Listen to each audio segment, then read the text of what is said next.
గత కొద్దిగా కాలం నుంచి మనము యోషియా గ్రంథాన్ని చదువుకోవడము అనేది, దానిని ధ్యానించడము అనేది చూస్తూ ఉన్నాం.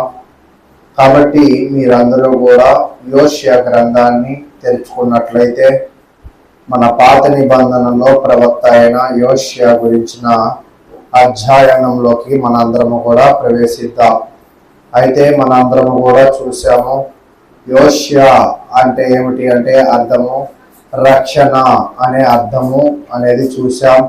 అయితే మీరు గమనించినప్పుడు మీ అందరికీ కూడా గత వారంలోనే యోషియాని గురించిన అధ్యాయము ప్రారంభించడము, ఇది 2 వారాలు ముగిసింది. మరి 3వ వారంలోకి మనం వచ్చాం.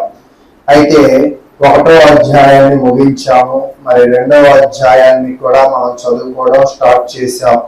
అయితే 2వ అధ్యాయాన్ని మరలా కొద్ది నిమిషాలు వివరంగా ధ్యానిద్దాం.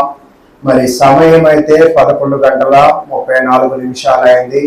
ఖచ్చితంగా ఒక 12:15 లోపలే ఈ యొక్క కార్యక్రమాన్ని ముగించి 12:30 కల్లా మొత్తము కార్యక్రమాన్ని ముగించడానికి మనము ప్రయత్నం చేద్దాం. కాబట్టి ఈ కొద్దిగా సమయంలో ప్రతి ఒక్కళ్ళు మీ దృష్టిని వాక్యము మీద నిలుపుతారని నేనైతే విశ్వసిస్తూ ఉన్నా. చూడండి, మన పరిశుద్ధ గ్రంథంలో యోషియా గ్రంథము 2వ అధ్యాయం. అయితే యోషియా గ్రంథము 1వ అధ్యాయంలో దేవుడు ఏం చెప్పాడు అంటే, నా మాట ఎవరైతే వినలేదో, నా మాట ప్రకారం ఎవరైతే జీవించలేదో వాళ్ళందరినీ కూడా నేనేం చేస్తానంటే శిక్షించేవాడిగాను, వాళ్ళ మీద జాలి చూపించను, ఇక వాళ్ళు నా ప్రజలు కూడా కాదు అని చెప్పాం. అవును, లోకంలో కూడా ఒక్కోసారి మనకు నచ్చని వాళ్ళు మన పిల్లలైనా కూడా వాళ్ళని ఏమంటాము, ఇంకా నీకు నాకు సంబంధం ఇక్కడతో తెగిపోయింది, ఇంకా నీకు నాకు సంబంధం ఏమీ లేదు అని చెప్తూ ఉంటాం కదా. ఏ సందర్భంలో అలా చెప్తాం? బాగా సంతోషంగా ఉన్న సందర్భంలో చెప్తామా? బాగా బాధలో ఉన్న సందర్భంలో చెప్తామా? బాగా బాధలో ఉన్న సందర్భంలో చెప్తాం. అక్కడ సందర్భం ఏంటంటే 1వ అధ్యాయంలో దేవుడు బాగా కోపం కలిగి ఉన్నాడు. ఎవరి మీద? ఇశ్రాయేలు ప్రజల మీద. అయితే 2వ అధ్యాయానికి వచ్చినప్పుడు మీరు చూడండి, అక్కడ సంబంధాన్ని క్యాన్సిల్ చేసుకున్నాడు. 2వ అధ్యాయానికి వచ్చినప్పుడు ఒక వివాహ వ్యవస్థ లాగా, ఒక వివాహ వ్యవస్థ ఎలా ఉండేది? ఒక పురుషుని ఒక స్త్రీని కలపడానికి ఇరు కుటుంబాలు ఏమవుతాయి? కలుస్తాయి. కలిసి బట్టలు ఇచ్చుకోవడాలు, బంగారాలు ఇచ్చుకోవడాలు, డబ్బులు ఇచ్చుకోవడాలు, పేర్లు కలుపుకోవడాలు అన్ని చేస్తూ ఉంటారు. అంతేనా? 1వ అధ్యాయంలో దేవుడేమో కోపగించుకున్నాడు. 2వ అధ్యాయంలో ఏమంటున్నాడంటే మరలా తన ప్రజలను కలుపుకుంటూ ఉన్నాడు.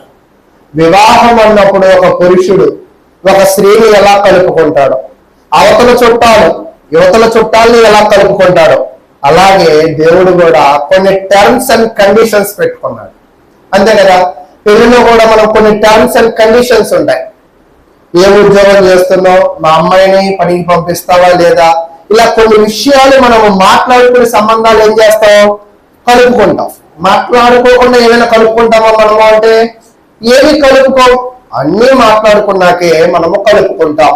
అయితే దేవుడు కూడా ఈ 2వ అధ్యాయానికి వచ్చేటప్పుడు ఆయన చెప్తూ ఉన్నాడు. చూడండి, యోషియా గ్రంథము 2వ అధ్యాయం. మీరు నా జనులని మీ సహోదరులతోనూ, పేజీ నెంబర్ చెప్పండి, 745వ నెంబర్ పేజీ, యోషియా గ్రంథం 2వ అధ్యాయం 745. మీరు నా జనులని మీ సహోదరులతోనూ జాలి పొందిన వారని మీ స్వదేశీయులతోనూ మీరు చెప్పుడి. మొదటి అధ్యాయంలో ఏమన్నాడంటే నీకు నాకు సంబంధం లేదన్నాడు. 2వ అధ్యాయంలో ఏమో నీకు నాకు సంబంధం ఉందని అందరికీ చెప్పుకోండి మీరే అని చెప్తున్నాడు. అయితే కింద చెప్తున్నాడు, నేను దాని బట్టలను పెరికివేసి పుట్టిన నాటి వలె దానిని దిగంబరాలుగా చేసి పాడుబెట్టి ఎండిపోయిన భూమి వలె ఉంచి దప్పి చేత లయపరచుకున్నట్లు నీ తల్లి పోకిరి చూపు చూడకయో దాని స్తనములకు పురుషులను చేర్చుకొనకయుండినట్లు మీరు ఆమెతో వాదించుడి. అది నాకు భార్య కాదు, నేను దానికి పెనిమిటి కాను. దేవుడు ఏం చెప్తున్నాడు అంటే, మీరు నా ప్రజలను చెప్పుకోండి. ఎప్పుడు చెప్పుకుంటారో తెలుసా? మీ తప్పులు మీరు తెలుసుకుని దానిని సరిదిద్దుకున్నప్పుడు అప్పుడు చెప్పుకోండి. అప్పటిదాకా మీరు నా ప్రజలు కాదు. ఈరోజు చాలా మంది కూడా అనుకుంటూ ఉంటారు, క్రైస్తవ్యంలో బాప్టిజం తీసుకోగానే, నెలలో 3 సార్లు మునగగానే, ఆదివారం ఆరాధనకి రాగానే ఏమనుకుంటామంటే గొప్ప క్రైస్తవులమో అని అనుకుంటాం. కానీ దేవుని వాక్యం ఏం చెప్తుంది అంటే, గొప్ప క్రైస్తవ్యము అంటే ఏమిటి అంటే, మునగడము, తేలడము, బట్టలు వేసుకోవడము, చర్చికి రావడము కాదు. అర్థమవుతుందా? క్రైస్తవ్యము లేదా దేవుని నమ్ముకొనుట అంటే ఏమిటి అంటే, మనలో ఉన్న చెడు ప్రవర్తనల ముందు మనం తెలుసుకోవాలి. మీరు తెలుసుకున్నారా? నిజంగా చూడండి, మనం ఎంత గొప్పలం అంటే అద్దం ముందుకు వెళ్ళి ఎప్పుడు అందాన్ని చూసుకుంటాం కానీ అద్దంలో లోపాలను చూసుకో. అంతేనా? ఎప్పుడు మన జీవితంలో దేవుడు ఏం చెప్తున్నాడు అంటే, అందాలు కాదు లోపాలు చూసుకోమంటున్నాడు. ఏం చూసుకోమంటున్నాడు? లోపాలు. ఈరోజు మీరు ఎప్పుడైనా మిమ్మల్ని మీరు ఒక క్వశ్చన్ వేసుకున్నారా, నాలో ఏమి లోపం ఉంది అని? మొన్న చెప్తూ ఉన్నారు, మాకు తెలిసిన వాళ్ళు ఒక అమ్మాయి ఇంటర్ ఫెయిల్ అయింది మొదటి మ్యాథ్స్ లో. ఒక నెలకి మ్యాథ్స్ ట్యూషన్ ఫీజు 20,000 అంట. నెలకి ఎంత ట్యూషన్ ఫీజు? 20,000. ఎందుకన్నా అంత పెట్టి చదివిస్తున్నామంటే దానిలో ఆమె వీక్ గా ఉంది, అంటే ఆమెకి ఆ చదువు సరిగా రాదు కాబట్టి వదిలేశారా? డబ్బులు ఇచ్చి బాగా నేర్చుకుంటున్నారా? డబ్బులు ఇచ్చి నేర్చుకుంటున్నారు. ఈరోజు నిజముగానే మనం కొన్ని గుర్తించాలి. మనలో దేనిలో బలంగా ఉన్నాం, దేనిలో బలహీనంగా ఉన్నాం. అవును, ప్రార్థన చేసే దానిలో బలంగా ఉన్నామా లేదా? చదివే దానిలో బలంగా ఉన్నామా లేదా? చర్చికి వచ్చే దాంట్లో బలంగా ఉన్నామా లేదా? వినిన దాని ప్రకారం బలంగా ఉన్నామా లేదా? నడిచే ప్రకారం బలంగా ఉన్నామా లేదా అనే టెస్ట్ ఎప్పుడు కూడా మనం చేసుకుంటూ ఉండాలి. ఎప్పుడు టెస్ట్ చేసుకుంటూ ఉంటే ఏమవుతుంది అంటే, మన బలహీనతలు మనకి బాగా అర్థమవుతాయి. ఎప్పుడైతే బలహీనతలు మనకు అర్థమవుతాయో దాని మీద ఏం చేయొచ్చంట? ఫోకస్ పెట్టచ్చు. ఇప్పుడు మీరు చూడండి, కొంత వయసు వచ్చిన తర్వాత థైరాయిడ్ వల్లనో కొన్ని అనారోగ్య పరిస్థితుల వల్ల జుట్టు ఊడిపోతూ ఉంటది. ఊడిపోయింది ఎవరికైనా? ఊడిపోతూ ఉన్నప్పుడు ఊడిపోతుంది అనే అవగాహన మనకు వస్తే వెంటనే ఆయిల్ మార్చేస్తాం, లేదా ఆయిల్ ఎక్కువ సార్లు పెడుతూ ఉంటాం. అంతేనా? అంటే లోపము తెలిస్తే బలంగా పనిచేస్తూ ఉంటాం. ఈరోజు మీరు కూడా చూడండి, చాలా మంది కాళ్ళు లాగేసిన, టాయిలెట్ ఎక్కువ సార్లు వచ్చిన, మెడ లాగేసిన వెంటనే ఏం టెస్ట్ చేస్తారు? షుగర్ టెస్ట్ చేస్తారు. ఎందుకు చేస్తూ ఉన్నారు? అవును, ఒకవేళ షుగర్ టెస్ట్ చేసేసిన తర్వాత మరి ఒకవేళ షుగర్ ఉంటే ఆ మందులు వేసుకుంటే ఆ రోగము మనము దూరం చేసుకోవచ్చు. అంతేనా? చూసారా, శరీరంలో పోయే జుట్టుకి జాగ్రత్త తీసుకుంటున్నాం, శరీరం లోపల ఉన్న హార్మోన్స్ కి జాగ్రత్త తీసుకుంటున్నాం. ఈ శరీరాన్ని నడిపించే ఒక వ్యక్తి ఉంది. ఎవరు ఆ వ్యక్తి? ఆత్మ. దాని విషయంలో ఎప్పుడైనా జాగ్రత్త తీసుకున్నారా? దేవుడు అదే చెప్తున్నాడు. మీరు మీ పోతిని చేష్టలు మానండి, మీ చెడు స్వభావాలను విడిచిపెట్టండి. విడిచిపెడితే అప్పుడు చెప్తూ ఉన్నాడు, విడిచిపెట్టి అప్పుడు చెప్పండి, మీరెవరని? నా బిడ్డలని. మీరెవరని? నా పిల్లలని. అప్పటిదాకా మీరు నా పిల్లలు కాదు. అంటే ఎవరైతే చెడు స్వభావాన్ని విడిచిపెడతారో వాళ్ళే ఏమవుతారంట? దేవుని పిల్లలు. ఈరోజు చాలా మంది అడుగుతూ ఉంటారు, చర్చికి వచ్చేటప్పుడు ఎందుకు రావాలి అంటే, దేవుడు ఎందుకు చర్చికి రమ్మన్నాడు అంటే ఏదో కుర్చీలో కూర్చోడానికో కాదు, కూర్చొని విని మనము మారాలి అని ఆయన మనలను రమ్మంటూ ఉన్నాడు. అయితే మరి దానినే మనము 2 వారాలుగా ధ్యానించాం చాలా లోతుగా. ఇప్పుడు 4వ వచనానికి వెళ్ళిపోదాం. 4వ వచనం, దాని పిల్లలు జార సంతతి అయి ఉన్నారు, వారి తల్లి వేశ్యత్వము చేసి ఉన్నది, వారిని కన్నది అవమానకరమైన వ్యాపారము చేయనది గనుక వారి యందు నేను జాలి పడను అని దేవుని వాక్యం తెలియజేస్తుంది. మీకు ఇక్కడ అర్థమవుతుందా? దేవుడు ఇశ్రాయేలు ప్రజలను ఎవరితో పోల్చాడు? దేవుడు ఇశ్రాయేలు ప్రజలను ఎవరితో పోల్చాడు అంటే ఒక వ్యభిచారితో పోల్చాడు, లేదా ఒక వేశ్యతో పోల్చాడు. ఎందుకు ఒక వ్యభిచారితో ఒక వేశ్యతో పోల్చాడు అంటే, వ్యభిచారి ఏమి చేసిద్ది అంటే ఒక భర్తను కలిగి ఉండదు, వేశ్య ఏం చేసిద్ది అంటే ఒక భర్తను కలిగి ఉండదు. అనేకులతో తన జీవితాన్ని, తన శరీరాన్ని పంచుకునేది. మరి ఇశ్రాయేలులను వాళ్ళతో ఎందుకు పోల్చారు? ఇప్పుడు చాలా మంది అంటూ ఉంటాం, గాడిదలాగా ఉన్నావు అని అంటాం. గాడిదలాగా ఉన్నావు అంటే గాడిదకి ఎన్ని కాళ్ళు? గాడిద ఏమిచ్చింది? ఆ పాలు విలువ ఎంత? చాలా ఎక్కువ. గాడిద రక్తం తాగుతారు కొంతమంది. అలాగని మనిషి కూడా గాడిదే అన్నామని మనిషి పాలు ఇవ్వగలడా? ఎల్లప్పుడూ మనిషి రక్తం తాగితే మంచిదా? అంటే ఎందుకు పోల్చి చెప్పాడు అంటే గాడిదలాగా పని చేస్తాడని, గాడిదలాగా బరువు మోస్తాడని. అంతేనా? అంటే మనం ఎప్పుడు పోలికలు ఎందుకు పోలుస్తాము అంటే ఆ స్వభావంతో ఉన్నావు అన్నదానికి. అంతేనా? కాబట్టి దేవుడు ఇశ్రాయేలు ప్రజలను ఎవరితో పోలుస్తున్నాడు? వ్యభిచారితో పోలుస్తున్నాడు, లేదా వేశ్యతో పోలుస్తున్నాడు. అసలు వ్యభిచారి యొక్క గుణము ఎలాంటిది? తను ఒక్కడిని నమ్ముకోడు. ఒక గుణవతి అయిన భార్య ఏం చేసిద్ది అంటే తన భర్తనే నమ్ముకునేది, తన భర్త మీదే ఆధారపడిద్ది, తన భర్త మీదే అడుగు జాడల్లో నడుస్తూ తన సంసారాన్ని ఏం చేసిద్ది? ముందుకు తీసుకువెళ్ళింది. కానీ వేశ్య ఏం చేసిద్ది? ఒక్కళ్ళ మీద ఆధారపడదు, ఒక్కళ్ళ యొక్క అడుగు జాడల్లో ఉండదు. ఇశ్రాయేలు ప్రజల పరిస్థితి కూడా ఎలా ఉన్నది అంటే దేవుణ్ణి ఒక్కరినే వాళ్ళు నమ్మడం లేదు, అనేకులను కూడా వాళ్ళు నమ్ముతున్నారు. అనేకులు అంటే ఎవరు? దేవుడు ఒకవైపు ఉన్నాడు, మిగతా వైపు ఎవరు ఉన్నారంటే బయలు దేవతలు, అన్య దేవతలు, విగ్రహారాలు, అనేకమైనవన్నీ కూడా ఒక పక్కన ఉన్నాయి. ఇప్పుడు మీకు ఒక ప్రశ్న, మీ కళ్ళ ముందు నిజమైన దేవుడు ఉన్నాడు, మీ కళ్ళ ముందు అబద్ధమైన దేవుళ్ళుగా భావించిన వాళ్ళు ఉన్నారు. దీనిలో మీరు ఎవరిని నమ్ముతారు? మళ్ళా ప్రశ్న అడుగుతా, కొంతమంది చెప్పలేదు కాబట్టి అందరూ చెప్పేదాకా ప్రశ్న మళ్ళీ అదే అడుగుతూ ఉంటా. అర్థమైందా? నిజమైన దేవుడు ఒకవైపు ఉన్నాడు, అబద్ధమైన వాటి కొంత ఒకవైపు ఉన్నాయి. ఇప్పుడు మీ చూపులు ఎటువైపు ఉంటాయి?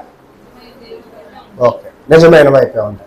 సరే, మరొక భాషలో అడుగుతా, పట్టా ఇల్లు ఒకవైపు ఉంది, బీఫారాల్ ఇల్లులు ఒకవైపు ఉన్నాయి, రేకుల ఇల్లు ఒకవైపు ఉంది, డూప్లెక్స్ ఇల్లులు ఒకవైపు ఉన్నాయి. మీ చూపులు ఎటువైపు ఉంటాయి? అంతేనా? ఇటువైపు ఉండరా మీరు? ఎందుకు ఉండరు? ఇది విలువ లేనిది కాబట్టి. ఏమి లేదంట? విలువ లేదు. ఈరోజు నిజముగా ఈ లోకంలో ఎవరికైనా విలువ ఉన్నది అంటే అది నిజమైన దేవుడికే. అయితే ఈరోజు మన అందరి నమ్మకము నిజమైన దేవుడి వైపే ఉన్నాయా? అబద్ధం వైపు కూడా చూస్తూ ఉన్నామా? అందుకే ఇందాక ఒక పాట పాడాం, క్రీస్తు రాక భావన ఎవరికి దీవెన? సంఘములకు. సంఘము అంటే ఎవరు? దేవుణ్ణి నమ్ముకున్నవారు. అంటే దేవుడు ఎవరిని దీవిస్తాడు అంటే ఆయన కొరకు ఎదురు చూచే కన్నులను దీవిస్తాడు. భార్య ఇంటిలో ఉండి తన భర్త కోసం ఏం చేసిద్దంట? ఎదురు చూసింది. భార్యకు భర్త ఒక్కడే, భర్తకు భార్య ఒక్కటే కాబట్టి భర్త ఆలోచనలు కూడా ఎవరి మీద ఉంటాయి?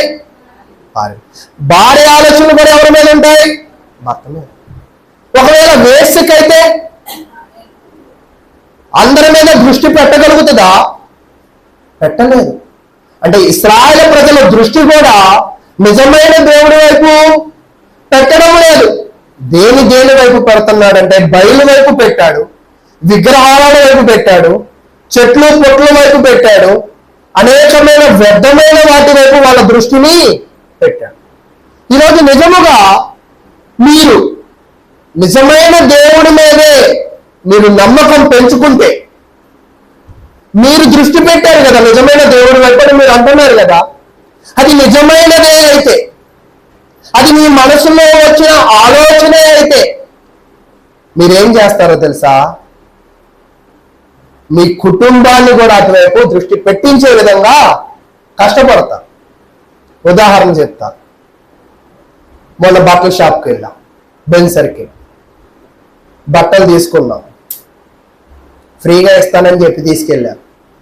బట్టలు తీసుకున్నాక 1000 రూపాయలు కట్టమన్నారు ఒక జతకి. నాకు ఎందుకండి వద్దు అన్న. లేదు లేదు తీసుకో అన్నారు, 1000 కట్టాం. ఇక్కడ దాకా బాగుంది. ఆయన ఏమన్నాడంటే ఇంకో 2-3 తీసుకో అన్నాడు. ఎన్ని?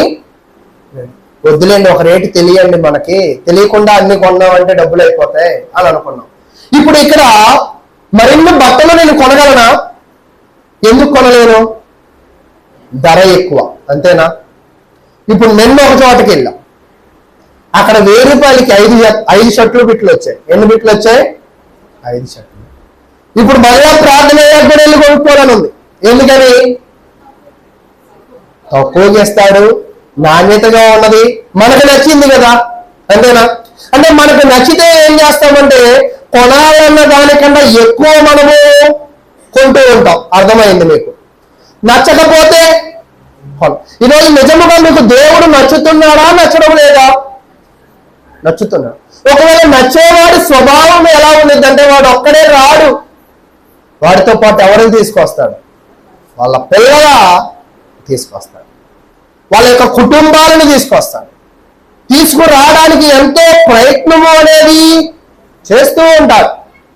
ఈరోజు ఒకవేళ మనము ప్రయత్నము చేయకపోతే, అంటే ఈరోజు చెయ్యండి, దాని యొక్క ఫలితం ఇచ్చేది ఎవరు? దేవుడే. కానీ హృదయపూర్వకముగా మీరు ప్రయత్నము చేస్తున్నారా లేదా అనేది మీరు దేవుడికి లెక్కైతే చెప్పాలి అని దేవుడి వాక్యం తెలియజేస్తుంది. అయితే ఇక్కడ ఇశ్రాయేలు ప్రజలను దేవుడు ఎవరితో పోల్చాడు? వ్యభిచారులుగా పోల్చాడు కదా. వ్యభిచారి పిల్లలు ఏమవుతారు? గొప్పలు ఏం కాదు. అందుకే దేవుడు ఏమంటున్నాడంటే జార సంతానమా, అంటే వ్యభిచారి పిల్లలు కాబట్టి బిడ్డలను కూడా దేవుడు ఏమంటున్నాడంటే జార సంతానమా అని దేవుడి వాక్యం అయితే తెలియజేస్తూ ఉంది. అయితే ఈరోజు మనము దేవుడి పిల్లలమైతే మన పిల్లలు కూడా ఏమవుతారు? దేవుడి పిల్లలు అవుతారు. ఒకవేళ మన విశ్వాసము నిజమైన విశ్వాసం అయితే మన పిల్లలు కూడా ఏమవుతారు? నిజమైన విశ్వాసులు అవుతారు. ఒకవేళ మనం ఉత్తుత్తి విశ్వాసులు అయితే మన పిల్లలు కూడా ఏమవుతారంట? ఉత్తుత్తి విశ్వాసులే. ఇప్పుడు ఒక్కొక్క ప్రశ్న, మనము నిజమైన విశ్వాసులమైన ఈరోజు ఈ లోకంలో, నిజమైన భక్తులమైన మనం ఈరోజు ఈ లోకంలో అనేది ఒక్కసారి మనల్ని మనం ఏం చేయాలంటే పరిశీలన చేసుకోవాలి. ఒకవేళ నువ్వు పరిశీలన చేసుకోకపోతే, ఇశ్రాయేలు ప్రజలు వ్యభిచారులు అయ్యారు, వాళ్ళ పిల్లలు కూడా ఏమైపోయారంట? జార సంతానం అయిపోయింది. జార సంతానము అని ఎందుకు అన్నాడంటే అక్కడ వాతావరణం అంతా కూడా వ్యభిచారముతో ఉన్నది కాబట్టి వాళ్ళందరినీ కూడా ఏమన్నాడంట? జార సంతానంగా అన్నాడు. ఒకవేళ మన భాషలో అర్థం కావాలి అంటే బాగా డబ్బున్నోళ్ళు ఒకవేళ లేబర్ ఏరియాలో ఉన్నారు అని అనుకుందాం. ఎవరు బాగా డబ్బున్నోళ్ళు ఎక్కడ ఉన్నారంట? లేబర్ ఏరియాలో. ఇప్పుడు ఈ డబ్బున్నోళ్ళు కూడా ఏమంటారు? లేబరే అంటారు, కానీ నువ్వు డబ్బున్నోడివి అని అంటారా? అన. ఈరోజు నేనేం చెప్తున్నాను అంటే మనము దేవునిలో ఉంటే మన బిడ్డలు దేవుని బిడ్డలు అయిపోతారు, మనము లోకంలో ఉంటే బిడ్డలు ఏమైపోతారు? లోకస్తులు అయిపోతారు. అంటే మీ బిడ్డలను బాగు చేయాలి అంటే మీ అడుగులే మీ బిడ్డలను బాగు చేస్తాయి. నేను ఒకసారి ఆలోచిస్తూ ఉన్నా, మేము ఎందుకు బాగా చదువుకోలేకపోయాము అనే ఆలోచన వెనక వచ్చినప్పుడు అప్పుడు మాకు అర్థమైంది ఏమిటి అంటే మన కుటుంబంలో ఎవరో ఒకళ్ళు గొప్ప చదువు చదివి మనకి ఆలోచన చేస్తూ ఆలోచన ఇస్తూ ఉంటే మన బిడ్డలు కూడా ఏమవుతారంటే వెళ్తూ ఉంటారు. అంతేనా? ఒకవేళ మన కుటుంబంలో ఎవరు చదవకపోతే చాలా మంది అంటారు నువ్వు చదువు రాదురా అంటారు తల్లిదండ్రులు. అంటే నీకు ఒక చదువు వచ్చి ఏడిస్తే వాళ్ళకి వచ్చేది, అంటే నీకు రాదుగా. అంటే ఇక్కడ నేనేం చెప్తున్నానంటే చదువు గురించో ఆస్తి గురించో చెప్పాలనుకోవట్లా. కొన్ని కుటుంబాలు చూడండి, తరతరాలుగా గవర్నమెంట్ ఉద్యోగాల్లోనే వాళ్ళ కుటుంబాలు ఉంటాయి. దానికి గల కారణం ఏమిటి అంటారు? వాళ్ళ పితరులు వాళ్ళ కుటుంబాలు గవర్నమెంట్ లో విత్తనము వేశాయి. ఆ విత్తనాన్ని ఆ కుటుంబ సభ్యులందరూ కూడా ఏమవుతున్నారు? ఫాలో అవుతారు. అంటే ఫస్ట్ వాళ్ళు బాగా కష్టపడ్డారు. ఈరోజు నిజముగా దేవునిలో ఉండడానికి మనం ఎంత కష్టపడుతూ ఉన్నాం, మనము దేవుణ్ణి నమ్మడానికి ఎంత కష్టపడుతూ ఉన్నాం, దేవుణ్ణి విశ్వసించడానికి ఎంత కష్టపడుతూ ఉన్నాం.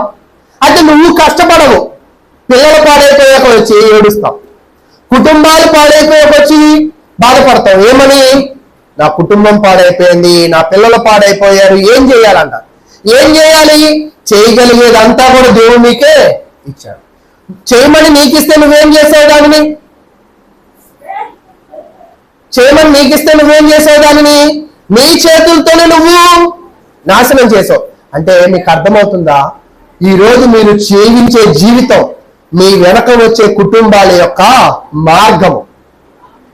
మీరు బాగా కష్టపడి వెళ్ళిపోయారనుకోండి, కొన్ని వందలు వేలు లక్షలు సంపాదించారనుకోండి, ఆ సంపాదన అంతా పట్టుకుని పోతూ పట్టుకెళ్తారా? ఈరోజు నాకు 3 కళ్ళజోళ్ళు ఉన్నాయి, ఒక్కొక్క ఫంక్షన్ బట్టి ఒక్కొక్క కళ్ళజోడు పెడతా. అర్థమైందా? ఒకవేళ రేపు నా రోజు కాదనుకుందాం, వెళుతూ ఆ 3 కళ్ళజోళ్ళు ఒక్క కళ్ళజోడును పైకి పట్టుకెళ్ళగలనా? కానీ నువ్వు దేవునిలో ఉంటే, నువ్వు వెళ్ళిపోయినా కూడా నీ బిడ్డలు ఎక్కడ ఉండిపోతారంట? దేవునిలో ఉండిపోతారు. ఈ రోజు మనం చాలా మంది మన కుటుంబ వ్యవస్థ గురించి చాలా సీరియస్ గా తీసుకోవట్లా. మనము తీసుకోవడం లేదు కాబట్టి మన కుటుంబాలు ఏమైపోతున్నాయంటే బాధపడుతున్నాయి. నేను సహోదరులు చెప్తున్నారు, ఎవరైతే వాళ్ళ పిల్లలను వాళ్ళ కుటుంబాలను కేర్గా చూసుకోరో తర్వాత దానిని బట్టే వాళ్ళు ఏడుస్తారంట, దానిని బట్టే గుండెలు బాదుకుంటారంట. నిజంగా అలా బాదుకున్న వాళ్ళు ఎప్పుడైనా చూసారా? సమయం ఉన్నప్పుడేమో సంపాదన మీద పెడతాం, సమయం ఉన్నప్పుడేమో ముచ్చట్ల మీద పెడతాం, సమయం ఉన్నప్పుడేమో వ్యర్థమైన కార్యక్రమాల మీద పెడతాం. కానీ అదే సమయాన్ని నువ్వు దేవునికి కేటాయిస్తూ నీ బిడ్డలను చూడండి. తిమోతి తన మామ విశ్వాసి, తిమోతి కూడా ఏమయ్యాడు? విశ్వాసి. అంతేనా? యేసుక్రీస్తు భక్తిపరుడు కాదు, అంతకు ముందు మరియా కూడా భక్తిపరుడు. యేసుక్రీస్తుతో పుట్టిన తోడబుట్టు అన్నదమ్ములు కూడా ఏమయ్యారంట? భక్తిపరులే అయ్యారు. అంటే నువ్వు భక్తిని పుంజుకో, నీ భక్తి ఎవరికి వచ్చిందంట? వారసత్వంగా నీ పిల్లలకు వచ్చింది. ఒకవేళ నీ భక్తి నువ్వు సరైన భక్తిలో ఉండకపోతే అది నీ పిల్లలకి రాదు. ఈరోజు చూడండి, 100కి 100 రూపాయలు బల్ల కొద్ది చెప్తారు. మా అబ్బాయి కూడా షుగర్ వచ్చింది, ఎందుకని? మా నాన్నకు ఉంది, నాకు వచ్చింది, నా నుంచి మా అబ్బాయికి వెళ్ళింది. మా నాన్న ఆస్తి సంపాదించాడు అనుకో, అది నా దాకా రావచ్చు, రాకపోవచ్చు. నేను బాగా సంపాదించానంటే మా అబ్బాయికి రావచ్చు, రాకపోవచ్చు. కానీ జెనెటిక్ సమస్యలు మీకు అర్థమవుతుందా? జన్యుపరమైన లోపాలు వస్తాయి. అంటే ఈరోజు ఈ యొక్క ఆత్మ సంబంధమైన విషయాలు కూడా మన లోపల ఉండాలి. నువ్వు లోపల విత్తుకో, ఆ లోపల నుంచి వచ్చేవాడు కూడా దాన్ని పట్టుకుని వస్తాడు. నువ్వు లోపలికి వెతుకోకపోతే పైన వెతుకుంటే ఆ లోపల ఉన్నవాడికి అది ఏమి కూడా అర్థం కాదు, బయటకు వచ్చాక కూడా వాడికి తెలియదు. మీకు అర్థమైందా? కాబట్టి ఇక్కడ దేవుడు అక్కడ ఇశ్రాయేలు ప్రజలను జార సంతానం అన్నాడు. ఎందుకు జార సంతానము అన్నాడు అంటే ఆ తల్లిదండ్రులు ఏం చేశారంటే తప్పు చేశారు. మీరు బాగా గుర్తు పెట్టుకోండి, మీరు తప్పు చేస్తున్నారంటే మీ పిల్లలు ఖచ్చితంగా ఏమైపోతారంట? పాడైపోతారు. మన పిల్లలు బాగుండాలి అంటే, మన పిల్లలు గొప్పవాళ్ళు అవ్వాలంటే, మన బిడ్డలను గొప్ప స్థితిలో సమాజంలో చూడాలి అంటే నువ్వు ముందు సరిగా ఉండాలని దేవుని వాక్యం అయితే తెలియజేస్తుంది. తర్వాత అందుకే వాళ్ళ మీద నేనేం చూపినంటున్నాడు? జాలి. ఎవరైతే చెడ్డగా జీవిస్తారో వాడిని చెడ్డవాడిని అంట, వాళ్ళ పిల్లలు కూడా ఏమంటున్నా? చెడ్డవాళ్ళు అంటున్నా. వీళ్ళిద్దరూ చెడ్డవాళ్ళు కాబట్టి వాళ్ళ మీద నేనేం చూపినంటున్నాడు? జాలి. నిజంగా చూడండి, మంచి వాళ్ళ మీద ఎవరైనా జాలి చూపిస్తారు కానీ చెడ్డవాళ్ళ మీద చూపిస్తాడా? చూపాడు. ఈరోజు నిజముగా దేవుని సంఘములో ఇందాక మనం అనుకుంటున్నాం, నువ్వు దేవుణ్ణి నమ్మావా లేదా? నమ్మాను అంటున్నావు. దేవుని పరిపూర్ణ విశ్వాసం ఉందా లేదా అంటే ఉంది అంటున్నావు. ఈ రెండు ఉంటేనే దేవుడి మీద ఏం చూపిస్తాడంట? జాలి చూపిస్తాడు. ఒకవేళ నువ్వు సరైన నిజముగా లేకపోతే, ఈరోజు చూడండి మన కళ్ళ ముందు కూడా మనం ఎంతగా ఒకరిని బాగా ప్రేమిస్తాం. నిజంగా మీ హృదయాల్లో కూడా ఎవరో ఒకళ్ళు ఉంటారు, అది అమ్మ అవ్వచ్చు, నాన్న అవ్వచ్చు, ఇరుగు పొరుగు వాళ్ళు అవ్వచ్చు, రకరకాలు. కానీ జీవితంలో ఎవరిలో ఒకరిని మాత్రం బాగా ప్రేమిస్తాం. అంటే హృదయంలో ఒకరికే ప్లేస్ మళ్ళా, అయితే ఆడిపోయాక ఇంకోళ్ళకి ఇస్తాం, తర్వాత సంగతి. అయితే వాళ్ళకి ఇస్తాం కదా, వాళ్ళు మనల్ని మోసం చేస్తే, వాళ్ళు ఏం చేస్తే మోసం చేస్తే, వాళ్ళు మనల్ని మన చెడు కోరుకుంటే, అది మనకు తెలిస్తే ఆ బాధ ఎలా ఉండిద్ది? మీరు ఎప్పుడు ఆ బాధ పడలా? అయితే పడ్డారా? మనము ప్రేమించిన వ్యక్తి మనల్ని మోసం చేసి మనల్ని నాశనము చేయాలని చూస్తే ఆ బాధ ఎలా ఉండిద్దంటే అది వర్ణించగలిగే పరిస్థితి అయితే కాదు. దేవుడు ఇశ్రాయేలు ప్రజలను ఎంతో గొప్ప స్థితిలో చూశాడు. ఎంతో ఆశ్చర్యకరమైన పరిస్థితుల్లో వాళ్లకు గొప్ప మేలులు చేశాడు. ఇంత మేలులు చేసిన దేవుణ్ణి విడిచిపెట్టి వీళ్ళు ఎటు తిరిగారంట? అన్ని దేవతల వైపు తిరిగారు. కాబట్టి దేవుని ప్రియులారా, దేవుడు మనల్ని ఏం చేస్తున్నాడంటే ప్రేమించేవాడు. అందుకే మనం ఒక పాట పాడాం, నన్ను ఎంతగానో ప్రేమించాడు. ఆయన మనల్ని ప్రేమిస్తున్నాడు. ఆయన మనల్ని ప్రేమిస్తున్నాడు కాబట్టి ఆయన మనల్ని దీవిస్తూ ఉన్నాడు. నువ్వు ఆయన దీవెన పొందుకోవాలి అంటే ఈ లోకంలో ఆయనను నమ్ముకోవాలి అని దేవుడి వాక్యం తెలియజేస్తుంది. అప్పుడు ఆయన నీ మీద జాలి చూపిస్తూ ఉంటాడు. తర్వాత 5వ వచనానికి వెళ్ళిపోదాం. అది నాకు అన్నపానములను, గొర్రెబొచ్చును, జలపనారయు, తైలమును, మద్యమును ఇచ్చిన నా వీటకాండ్రను నేను వెంటాడుదును అనుకొనుచున్నది. ఇశ్రాయేలు ప్రజలంతా దేవుణ్ణి విడిచిపెట్టి అన్య దేవతల వైపు తిరిగి ఏమేమనుకుంటున్నారు తెలుసా? నేను తినడానికి తిండి, నేను వేసుకోవడానికి బట్టలు, నేను కట్టుకోవడానికి ఇల్లు, నాకు ఉండడానికి ఆరోగ్యం, ఉండడానికి సకల పరిస్థితులు ఇచ్చింది ఎవరంటే దేవుడు కాదు. ఎవరని అనుకుంటున్నారు తెలుసా? అన్య దేవతలు అని అనుకుని వాళ్ళను వెంటాడుతున్నారంట. ఎవరిని వెంటాడుతున్నారంట? వాళ్ళు దేవుణ్ణి విడిచిపెట్టి వాళ్ళను. అక్కడ వేట కాండ్రా అన్నారు కదా, ఇందా మీరు చెప్పే కదా మీ మనసులో ఎవరో ఒకరు ప్రేమించిన వాళ్ళు ఉంటారని. వేట కాండ్రా అంటే ఏమిటి అంటే ప్రేమించిన వాళ్ళు. అంటే ఈ యొక్క ఇశ్రాయేలు ప్రజలు ఎవరిని ప్రేమిస్తున్నారో తెలుసా? అన్య దేవతలను ప్రేమిస్తూ ఉన్నారు. అన్య దేవతలను వెంటాడుతూ ఉన్నారు. వెంటాడడము అంటే ఏమిటి అంటే అన్య దేవతలు ఏమి చేయమంటే వాటిని వాళ్ళు చేస్తూ ఉన్నారు. కాబట్టి ఈ అన్య దేవతలు మరి అబద్ధ బోధకులు, విగ్రహాలు, ఇటువంటి వాటిని ఆ ఇశ్రాయేలు ప్రజలు నమ్ముకుని వాళ్ళు ఏమైపోయారంటే వాళ్ళ కుటుంబాలు పాడైపోయాయి. దేవుడు అందుకే అంటున్నాడు, నువ్వు వాటిని నమ్ముకున్నావు కాబట్టి నేను నీ మీద జాలి పడను. జాలి పడకపోగా నిన్ను ఐగుప్తులో విడిపించినప్పుడు నువ్వు ఎలా ఉన్నావు అంటే అరణ్యములో ఉన్నావు. అరణ్యములో ఎలా ఉన్నావు? నీటికి కొరతే, ఆహారానికి కొరతే, గృహానికి కొరతే. నువ్వు నన్ను నమ్ముకోకపోతే నిన్ను మొదటి వాడిగా చేస్తా. చాలా మంది కోపంగా అంటారు, నిన్ను రోడ్డుకి లాగుతా అంటారు. రోడ్డుకి లాగడం అంటే ఏమిటి? ఊరికి కాళ్ళను పట్టుకుని రోడ్డు మీద తీసుకెళ్లడమా? అంటే మన చుట్టుపక్కల ఉన్న ఆర్థిక పరిస్థితులన్నీ కూడా తీసేయడం. అలాగే నువ్వు నన్ను ప్రేమించకుండా అన్ని దేవతలను ప్రేమించావు కదా, నన్ను వెంటాడకుండా వాటిని వెంటాడావు కదా, నా యందు విశ్వాసం ఉంచకుండా వాటి యందు విశ్వాసం ఉంచి వాటి ద్వారానే అన్ని వస్తున్నాయి అనుకుంటున్నావు కదా, కాబట్టి నేను నిన్ను నాశనం చేస్తాను. చూడండి, చాలా మంది వాళ్ళ జీవితాల్లో అక్రమ సంబంధాలు అంటూ ఉంటారు కదా, ఇలాగే ఏర్పడతాయి. భర్త ఇచ్చే ప్రేమ, భార్య ఇచ్చే ప్రేమను వద్దనుకుని అక్రమ సంబంధము అంటే ఏమని? అక్రమంగా చేసే ఒక పని. ఆ పని అక్రమము అంటే దాని నుంచి లాభం ఏమి ఉండదు. అంతా ఏముండిది? మోసమే. మీరు గమనించారా? సంసోను దెలీలా ఏం చేసింది? మోసం చేసింది. అంటే ఇక్కడ దేవుణ్ణి నమ్ముకోకుండా వ్యర్థమైన వాటిని నమ్ముకుంటే ఆ సంబంధాన్ని దేవుడు ఏమంటున్నాడంటే అక్రమ సంబంధం. ఈరోజు మీ జీవితాల్లో మీరు మీ మీద ఆధారపడ్డా, మీరు మీ ధనం మీద ఆధారపడ్డా, మీరు మీ జ్ఞానం మీద ఆధారపడ్డా, మీరు మీ ఆలోచనల మీద ఆధారపడ్డా, మీరు ఎలాంటి వాళ్ళంట? అక్రమ సంబంధులు. అంటే మన జీవితంలో దేవుని నమ్ముకున్నాము అంటే, దేవుని ఎందుకు విశ్వాసం ఉంచామంటే ఎవరి మీద నమ్మకం ఉంచుకోవాలా? దేవుని. నిజంగా హృదయపూర్వకంగా నేను దేవుని నమ్ముకున్నాను చేతులు ఎత్తండి. చాలా మంది అంటూ ఉంటారు, మాకు దేవుడు ఏం చేశాడు అంటే, ఏం చేశాడు అంటే ఏం చేశాడని చేతులు ఎత్తావు కదా, ఈ చేతులు లేపింది ఎవరు? ఈ ముఖాన్ని చిట్లు ఇచ్చావు కదా, ఈ ముఖ కవలకి ఇచ్చింది ఎవరు? ఈ నోట్లోంచి నోడు వచ్చింది కదా, ఈ స్వరాన్ని ఇచ్చింది ఎవరు? ఈ కడుపు తింటుంది కదా నాన్న చెత్త, రేపు చికెనో మటనో తినిద్ది కదా, దీన్ని బాగా రన్ చేసింది ఎవరు? దేవుడే.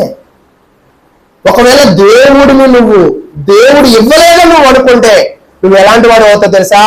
అక్రమ సంబంధం అవుతాం. చాలా మంది అనుకుంటారు దేవుడు నాకేం చేశాడు, ఏం చేశాడు. నువ్వు ఏం చేశాడు అంటున్నావు అంటే చాలా చేసినట్టే.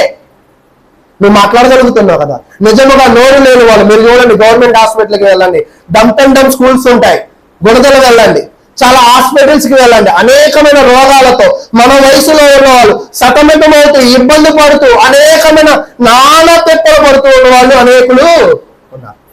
కానీ దేవుడు నాకు ఏమిచ్చాడంట? ఇల్లు ఇచ్చాడు. మొన్న నేను అంటున్నా, ఇక్కడ ఉండలేకపోతున్నావు, ఇల్లు చిన్నది కూడా అయిపోయింది అంటే, లేదని అది దేవుడు ఇచ్చాడు, నువ్వు అక్కడే ఉండు అంటే, దేవుడు ఎంతది ఇచ్చాడా కాదు, నీకు ఉండడానికి గూడు అనేది ఇచ్చాడు. కాబట్టి చాలా మంది అనుకుంటారు ఏంటంటే, చీర కట్టుకుంటే దేవుడు ఇచ్చాడు అనుకోరు. గొప్ప చీర కట్టుకుంటేనే, అసలు ఈ చీర కట్టుకోవడానికి లేనోళ్ళు కూడా ఉన్నారు. వాళ్ళకన్నా నువ్వు గొప్పోడివేగా. ఈ ఇల్లు లేనోళ్ళు కూడా ఉన్నారు, వాళ్ళకన్నా నువ్వు గొప్పోడివేగా. 3 పూటలు తినడానికి లేనోళ్ళు ఉన్నారు, వాళ్ళకన్నా నువ్వు. ఇప్పుడు మీరు చెప్పండి, దేవుడు మీకు ఇస్తున్నాడా, ఇవ్వడం లేదా? మరి మీకు దేవుడు ఇస్తున్నప్పుడు మీరు దేవుడిని ఏం చేయాలా? ప్రేమించాలి, దేవుని యందు విశ్వాసం ఉంచాలి. అందుకే అన్నారు, క్రైస్తవుందా కదలి రావయ్యా, కలుషాత్ములకు ఆ చివో శక్తిని జాటవేమ. ఎండవాన రనిలు దడిసి ఎంత కాలము మూలవు అంటే, చాలా మంది క్రైస్తవులు అనుకుంటారు, ఎండ ఉంది ఏం వెళ్తాం, వాన ఉంది ఏం వెళ్తాం, దూరం ఉంది ఏం వెళ్తాం, ఎంత కాలం ఈ శరీరాన్ని సుఖపెడతావు. 365 రోజులు దూరమైన పనికి వెళ్తున్నావు ఈ శరీరంతోనే. కానీ ఆదివారం వచ్చే 2 గంటల ఆరాధనకి ఈ శరీరాన్ని మనం ఏం చేయలేకపోతున్నాం.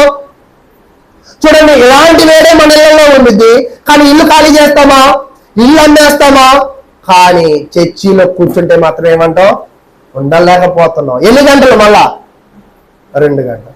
అదే ఇంట్లో 24 గంటలు అయితే కచ్చి పట్టుకుంటాం, ఎక్కువ కడితే టవల్ పట్టుకుంటాం, అంతేనా? మరి ఇంకా ఎక్కువ ఇబ్బంది ఉంటే ఇంతకు ఆంటీ గారు సలహా ఇచ్చారు, ఏసీ కొనుక్కుంటాం. కానీ ఇంట్లోనే ఉంటాం. అంటే ఈరోజు మీరు దేవుని వాక్యాన్ని వినే విధముగా స్థిరపడాలి, వినే విధముగా ఆలోచనలు కుదుర్చుకోవాలి. ఈరోజు మీరు దేవుని మాటలు మీ హృదయాల్లోకి ఎప్పుడు వెళ్తాయో తెలుసా? దేవుని ప్రేమించినప్పుడే. మీరు ఎప్పుడైనా గమనించండి, మొన్న ఒకళ్ళు నన్ను అంటున్నారు, ఒకళ్ళతో నువ్వు వెళ్ళి మాట్లాడాలి అని అన్నాడు. నేను వాళ్ళతో మాట్లాడను, నాకు నా మీద వాళ్ళకి పీకల దాకా ఉంది, నా మీద వాళ్ళకి పీకల దాకా ఉంది కాబట్టి నేను చెప్పేదంతా కూడా ఎక్కడ ఉండిపోద్ది కానీ ఎక్కడికి వెళ్ళదు. అంటే కోపము ఉంటే, శత్రుత్వం ఉంటే చెప్పే మాటలు అర్థం కావు. అంటే దేవుని మీద ఒకవేళ ప్రేమను పెంచుకుంటేనే దేవుని మాటలు మన హృదయంలోకి వెళ్తాయి. ఈరోజు చాలా మంది హృదయాల్లో దేవుని వాక్యం ఎందుకు వెళ్ళలేకపోతుంది అంటే, వాళ్ళు దేవుని సరిగ్గా ప్రేమించలేకపోతున్నారు. మీరు బాగా గమనించండి, పదే చెప్పాలంటే నాకు సిగ్గుగా ఉంది, కానీ ఇప్పుడు ఒక పెళ్లి పెట్టుకున్నాం. ఏం పెట్టుకున్నాం? పెళ్లి. అర్ధరాత్రి 12ంటికి, ఎన్నింటికి? 10ంటికి పడుకుని పోతాం, ఏసీ వేసుకుని పడుకుంటావా? ఆ రోజు అసలు నిద్ర పట్టిందా? చల్లని వాతావరణంలో కూడా చెమటలు ఎక్కుతాయి. ఎందుకని? ఎలా చేయాలా, వచ్చిన అతిథుల్ని ఎలా రిసీవ్ చేసుకోవాలా. అలా పెళ్లిళ్ళు ఎవరైనా చేశారా మీరు? అంటే పెళ్లిళ్ళు కాదు, అలాంటి పనులు ఎప్పుడైనా చేశారా మీరు? కానీ దేవుని ఆలయానికి వచ్చి ఎందుకు పడుకోగలుగుతున్నాము అంటే, దేవుడిని ప్రేమించలేకపోతున్నాం కదా. ఇదా మీకు అర్థమైందా? సంఘానికి రాలేకపోవడానికి గల కారణం ప్రేమించలేకపోతున్నాం, వినలేకపోవడానికి గల కారణం ప్రేమించలేకపోతున్నాం, ఆలోచించలేకపోవడానికి గల కారణం ప్రేమిస్తే నిద్ర రాదు, ప్రేమిస్తే సంఘానికి రావాలనిపించింది, ప్రేమిస్తే వినాలి అని కూడా అనిపించింది అని దేవుని వాక్యం ద్వారా మిమ్మల్ని హెచ్చరిస్తూ ఉన్నాను. అయితే ఇక్కడ వీళ్ళు ఏమనుకుంటున్నారంటే, దేవుడు మాకేమి ఇవ్వడం లేదు, మాకు ఇచ్చేవాళ్ళు ఎవరు? మేము పూజించేవాళ్ళే అని అనుకుంటూ ఉన్నారు.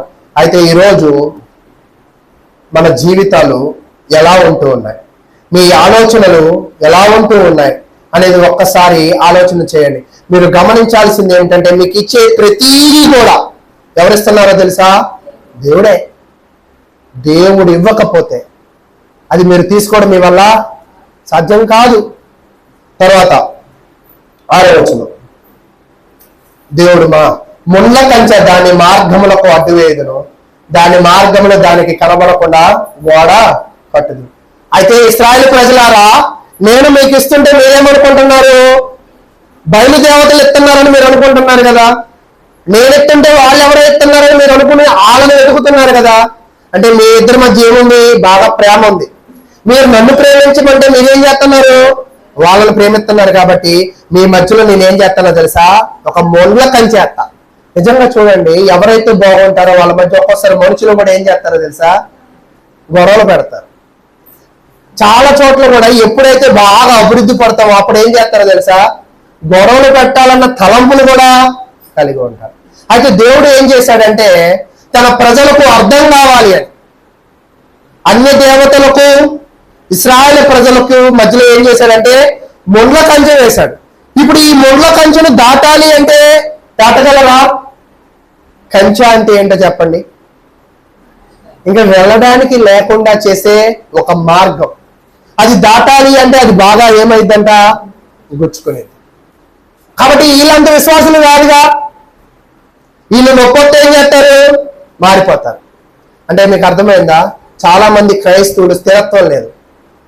స్థిరత్వం లేదు అంటే ఏంటో తెలుసా? ఇక్కడ ఏం జరగట్లా అక్కడికి వెళ్ళిపోదాం, ఇక్కడ ఏం జరగట్లా ఆ తాయెత్తు కట్టుకుందాం, ఆ తాయెత్తులు ఏం లేదు ఒక కొబ్బరికాయ కట్టుకుందాం, ఆ కొబ్బరికాయలో ఏం లేదు ఆ చెట్టుకు మొక్కుదాం అనే అస్థిరత్వంలో ఉంటారు. ఇప్పుడు దేవుడు అందుకే ఏం చేశాడంటే వాళ్ళిద్దరి మధ్యలో కంచేశాడు. కంచె వేస్తే వీళ్ళు వాళ్ళ దగ్గరికి వెళ్ళలేరు. తర్వాత ఏమన్నాడు తెలుసా? దాని మార్గముల దానికి కనబడకుండా గోడ కట్టే. కంచె వేయడంతో పాటు ఏం కట్టేస్తాడంట? గోడ కట్టేస్తాడు. గోడ కట్టేస్తే యువతల వాళ్ళకి అవతల వాళ్ళ క్రియలు కనబడవు.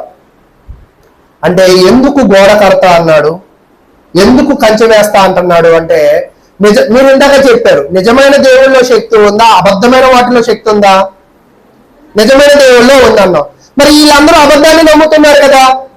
అందుకే దేవుడు ఏం చేశాడంటే అబద్ధమైన మార్గాన్ని ఏం చేశాడు? మూసేశాడు.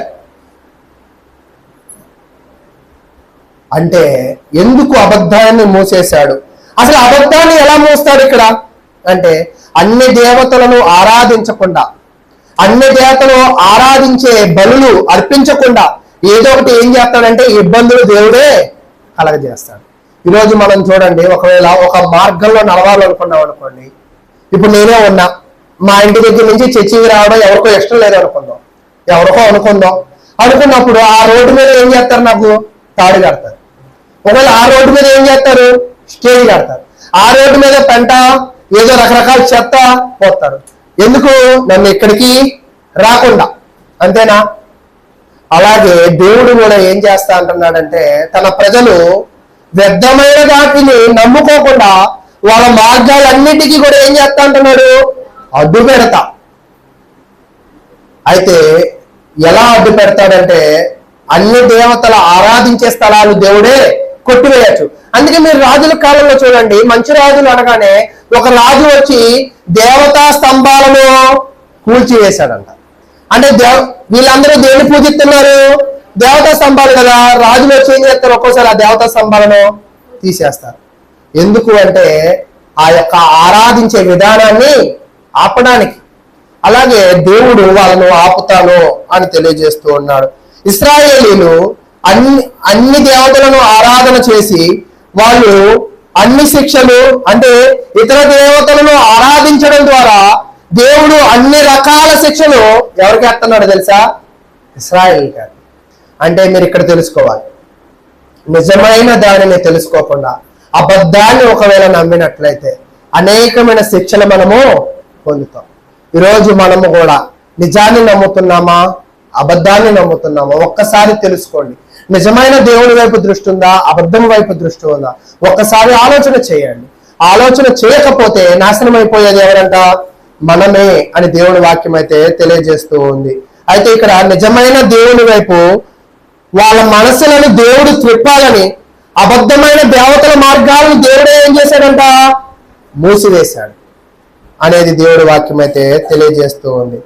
చూడండి తర్వాత 7వ వచనం. అది తన వేటకాండ్ర అంటే ఏంటి? మీకు చెప్పాను కదా, ప్రేమించిన వాళ్ళు. అంటే ఇశ్రాయేలు ఎవరిని ప్రేమిస్తున్నారు? అన్ని దేవతలు. అది తన వేటకాండ్రం. అది అంటే ఎవరు అనుకున్నారు? ఇశ్రాయేలు వేటకాండ్రను వెంటాడి వారిని ఎదుర్కోలేకపోవును. ఎందుకు ఎదుర్కోలేరు? మధ్యలో తేక్ కట్టాము, మధ్యలో ఏం కట్టావు? గోడ కొట్టావు. ఇంకెళ్ళడానికి ఏం లేదంట, అవకాశము అనేది లేదు. ఈరోజు మనం కూడా పిల్లలు ఒక్కోసారి అటు వెళ్ళకూడదు అన్నా, అటువైపు చేయకూడదు అన్నా ఏం చేస్తాం? ఒక్కోసారి అడ్డు పెట్టేస్తాం. అలాగే తన ప్రజలను బాగు చేయాలని దేవుడు కూడా ఏం చేశాడంటే కొన్ని అడ్డులు పెట్టేశాడు. తర్వాత చెప్తాడు, ఎంత వెదికినని వారు దానికి కనబడక ఎందురు. అప్పుడు అది ఇప్పటికంటే పూర్వమే నా స్థితి బాగుండేనో గనుక నేను తిరిగి నా మొదటి పెనిమిది వద్దకు వెళ్ళదనో అనుకునేను. ఇప్పటిదాకా నిజమైన భర్తను నేను, కానీ నువ్వేం చేసావు? నిజమైన భారీగా ఉండకుండా ఒక వేశ్యలాగా నా మీద నువ్వు ఆధారపడకుండా నువ్వు ఇతరుల మీద కూడా ఏం చేసావంట? ఆధారపడ్డా. ఇప్పుడు వాళ్ళు ఏం చేశారు? వాళ్ళు నీకు కనపడడం లేదు కదా. మళ్ళీ నువ్వు ఎక్కడికి వచ్చావు? నా దగ్గరికే వచ్చావు. మళ్ళీ నువ్వేమనుకున్నావు? వీళ్ళు ఎలాగో కనపడడం లేదు, వీళ్ళ ద్వారా నాకేమేలు కూడా జరగదు, మళ్ళీ ఎక్కడికి వెళ్ళిపోదాం అనుకున్నాడంట? మొదటి పెనిమిటి దగ్గరే. అంటే మీకు బాగా అర్థం కావాలంటే ఒక విషయం చెప్తా. ఇప్పుడు మనం ఒక స్కూల్లో వేసాం, బాగా స్టడీ జరుగుతుంది, మనము తెలుసో తెలియక ఆ కుర్రోని స్కూల్ మానిపించి వరస్ట్ స్కూల్లో వేసాం. ఈ వరస్ట్ స్కూల్లో స్టడీ ఏమి బాగోలా. ఇప్పుడు మనకి బాగా అర్థమైంది ఏమని, ఇది వరస్ట్ స్కూల్, ఇక్కడేం చదువు బాగోలా, మొదటి స్కూలే బెస్ట్ అని మళ్ళీ అక్కడ మానిపించి ఏం చేస్తాం? మళ్ళా మొదటి స్కూల్లో వేస్తాం. అర్థమైందా? ఇశ్రాయేలు పరిస్థితి కూడా అలాగే ఉంది. నిజమైన దానిని విడిచిపెట్టి వ్యర్థమైన వాటిని పట్టుకున్నారు. వ్యర్థమైన దానిని పట్టుకోవడం ద్వారా లాభం పొందారా, నష్టం పొందారా? నష్టం. ఈరోజు మనము లాభం పొందాలంటే నిజమైన దానిని పట్టుకోవాలని దేవుని వాక్యం ద్వారా తెలియజేస్తూ ఉన్నాను. తర్వాత మీరు పట్టుకున్న నిజమైన పెనిమిటి ఎవరు అంటే దేవుడే అని మీరు అందరూ కూడా తెలుసుకోవాలి. విగ్రహ పూజలో, ఆచారాల్లో కొనసాగడంలో ఇశ్రాయేలు వారికి చాలా కష్టమైపోయింది. ఇంకా విగ్రహాలను ఆరాధించే మార్గం వీళ్ళకి కనబడడం లేదు. వాళ్ళని ఆరాధించడానికి వీళ్ళకే ఏమైపోయిందంట? కష్టమైపోయింది. అంటే కష్టమైపోతే ఒక్కోసారి ఏం చేస్తాం? మానేస్తాం. కానీ నిజమైన దేవుణ్ణి ఆరాధించేటప్పుడు కష్టమైనా కూడా దాన్ని ఏం చేస్తారు దేవుడు అంటే మీరు అర్థం చేసుకోవాలి. అన్ని దేవతలను వీళ్ళు ప్రేమించారు. ఆ ప్రేమించడం ఎవరికి ఇష్టం లేదు కాబట్టి ఆ ప్రేమను దేవుడు ఏం చేశాడంట? విడదీసేశాడు. సులువుగా ఆరాధించేవాళ్ళు ఇప్పుడు దాన్ని ఏం చేసేసాడు? కష్టం చేశాడు. ఇప్పుడు దేవుని నువ్వు కష్టంగా ఆరాధిస్తున్నావు, చాలా దూరమైన, కానీ నువ్వు నిజంగా ఆరాధిస్తే ఆ కష్టాన్ని కూడా దేవుడు ఏం చేస్తాడు? సులువు చేస్తాడు. అంతేనా? సులువును కష్టం చేసిన దేవుడు కష్టాన్ని సులువు చేయలేదా? చేయగలడు. కాబట్టి దేవుని బిడ్డలైన మీ అందరూ కూడా మరి ఇంక ఈ వాక్యాన్ని నేను తెలియజేసిన విధంగా నేను ముగిస్తూ ఉంటాను. ఇంకొక వచనం ద్వారా 7వ వచనం, 8వ వచనానికి వద్దాం. దానికి ధాన్య ద్రాక్ష తైలములను విస్తారమైన వెండి బంగారములను ఇచ్చిన వాడును నేనే అని విచారింపగా అది బయలుదేవతను ఉపయోగపరిచెను. కాబట్టి నా ధాన్యము నా ద్రాక్షారసము వాటి వాటి కాలములో ఈయక దీని యొద్ద నుండి తీసివేయుదును.